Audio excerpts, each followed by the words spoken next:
കൊല്ലപ്പെട്ട ആയത്തുള്ള അലി ഖമനയുടെ മകൻ മുജിതബ ഖമനെ ഇറാന്റെ പരമോന്നത നേതാവായി തെരഞ്ഞെടുത്തു. അസംബ്ലി ഓഫ് എക്സ്പെർട്സ് ആണ് മുജിതബയെ പരമോന്നത നേതാവായി തെരഞ്ഞെടുത്തത്.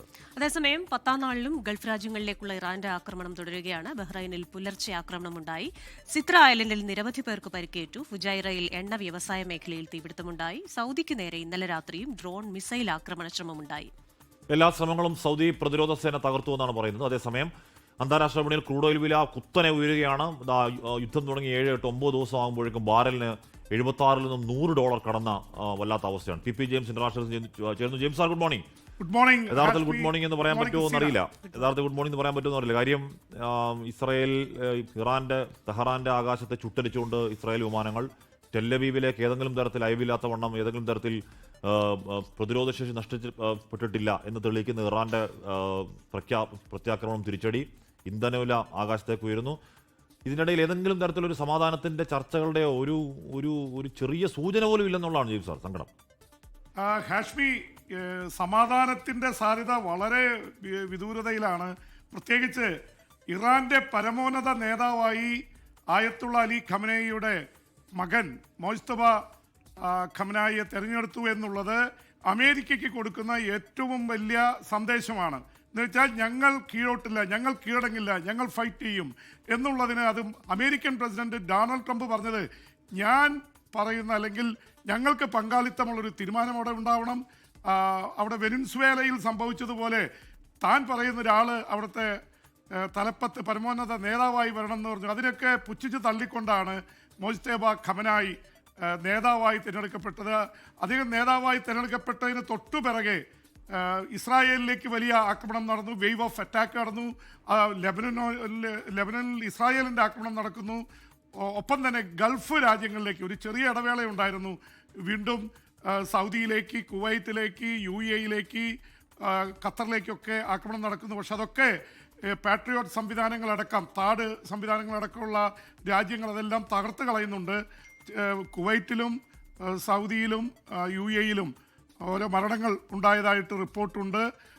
എന്തായാലും അത് സ്ഥിരീകരിക്കപ്പെട്ടിട്ടുണ്ട്. ഇന്ത്യക്കാരൻ മരിച്ചു എന്ന വാർത്ത സൗദി തള്ളി പറഞ്ഞിട്ടുണ്ട്. അങ്ങനെ സംഭവിച്ചിട്ടില്ല, പരിക്കേറ്റു ഇതായിട്ടാണ് റിപ്പോർട്ടുകൾ വരുന്നത്. എന്തായാലും കാര്യങ്ങൾ അതീവ രൂക്ഷമായി തുടരുകയാണ്.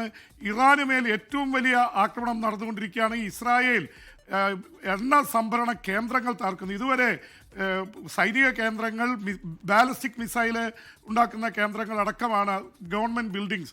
പക്ഷെ ഇപ്പോൾ ഇറാൻ്റെ എണ്ണ സംഭരണ കേന്ദ്രങ്ങൾ തകർത്തുകൊണ്ടിരിക്കുന്നു.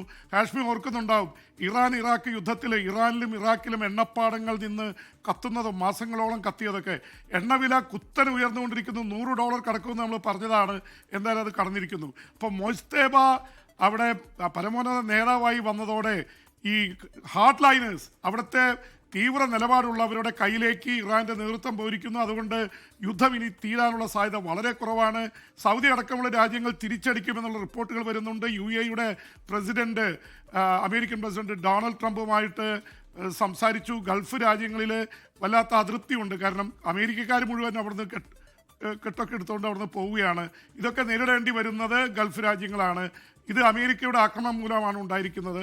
ഇറാൻ്റെ പ്രസിഡന്റ് മസൂദ് പെസസ്കിയാൻ ഞങ്ങളെ ഇവർ ആക്രമിക്കില്ലെന്നും മാപ്പ് പറയുകയൊക്കെ ചെയ്തിട്ടും അതിനെയൊക്കെ തള്ളി മാറ്റിക്കൊണ്ടാണ് ഇറാനിയൻ റവല്യൂഷണറി ഗാർഡ്സ്, അവർ മൊയ്തബയെ ഏറ്റവും കൂടുതൽ സപ്പോർട്ട് ചെയ്യുന്നവരാണ്. അവരുടെ നിർബന്ധത്തിന് വഴങ്ങിക്കൂടിയാണ് ഒരുപക്ഷെ പരമോന്നത നേതാവിനെ തെരഞ്ഞെടുത്തത്. കാരണം ഈ ആയത്തുള്ള അലി ഖമനയായി തന്നെ പറഞ്ഞിരുന്നു, ഈ അങ്ങനെ ഒരു തരത്തിലുള്ള പിൻഗാമി എൻ്റെ കുടുംബത്തിൽ നിന്ന് വരേണ്ടതില്ല. പക്ഷേ ഇപ്പോൾ പറയുന്നത് ദേശീയ ഐക്യത്തിനത് കാരണമാവും, അതുകൊണ്ട് ആണ് ഇങ്ങനൊരു തീരുമാനമെടുത്തത് എന്നുള്ള രീതിയിലാണ് പറഞ്ഞിട്ടുള്ളത്.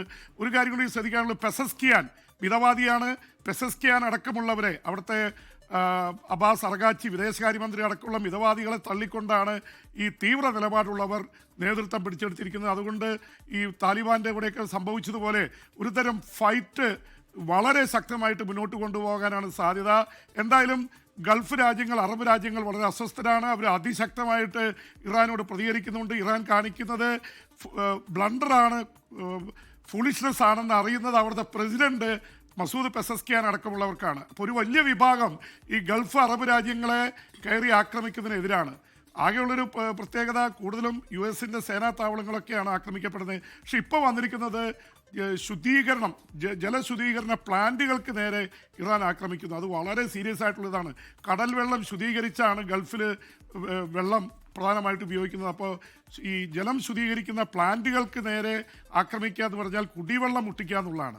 ഇറാൻ ഒരിക്കലും ചെയ്യാൻ പാടില്ലാത്ത കർമ്മങ്ങൾ ഇറാൻ ചെയ്യുന്നു എന്നുള്ളതാണ്.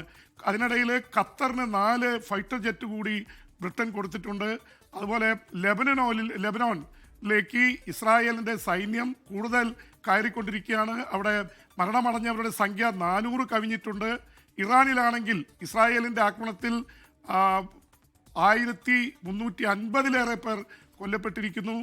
ഒപ്പം തന്നെ ഈ എണ്ണ സംഭരണ കേന്ദ്രങ്ങൾ ആക്രമിക്കുന്നതിന് എതിരെ അതിശക്തമായിട്ടുള്ള എതിർപ്പുകൾ വന്നപ്പോൾ അമേരിക്ക പറയുന്നത് ഞങ്ങൾ ആക്രമിച്ചിട്ടില്ല, ചെയ്തത് ഇസ്രായേലാണെന്ന് അമേരിക്ക തന്നെ കുറ്റപ്പെടുത്തുന്നു. എന്തായാലും ട്രംപ് വന്ന് വീണിരിക്കുന്നത് ഒരു വല്ലാത്തൊരു ട്രാപ്പിലാണ്. അതുകൊണ്ട് പെട്ടെന്ന് യുദ്ധം അവസാനിപ്പിച്ച് പോകാൻ പറ്റില്ല. ഇപ്പോൾ ഒരു മാസം എന്ന് പറഞ്ഞു, ഇത് 2 മാസം വരെ നീണ്ടേക്കാന്ന് പറയുന്നു. എന്തായാലും ലോകമെമ്പാടും വലിയ ആശങ്കയുണ്ട്. കാരണം പണപ്പെരുപ്പം, വിലക്കയറ്റം, ദശലക്ഷക്കണക്കിന് മലയാളികളുള്ള ഗൾഫ് മേഖലയിൽ തീർച്ചയായിട്ടും ഇതായിട്ടുള്ള വാസമുള്ള കേന്ദ്രങ്ങളിലേക്ക് ആക്രമണം നടക്കുന്നില്ല എന്നുള്ളത് ആശ്വാസമാണ്. പക്ഷെ എല്ലാവരും ആശങ്കയിലാണ്. ലോകത്തെവിടെയായാലും ഏത് സമയത്തും 24 വാർത്തകളും ഓഗ്മെന്റഡ് റിയാലിറ്റി പാക്കേജുകളും എക്സ്പ്ലെയിനറുകളും വിശദമായി കാണാൻ ഞങ്ങളുടെ യൂട്യൂബ് ചാനൽ നിങ്ങൾക്ക് സബ്സ്ക്രൈബ് ചെയ്യാം.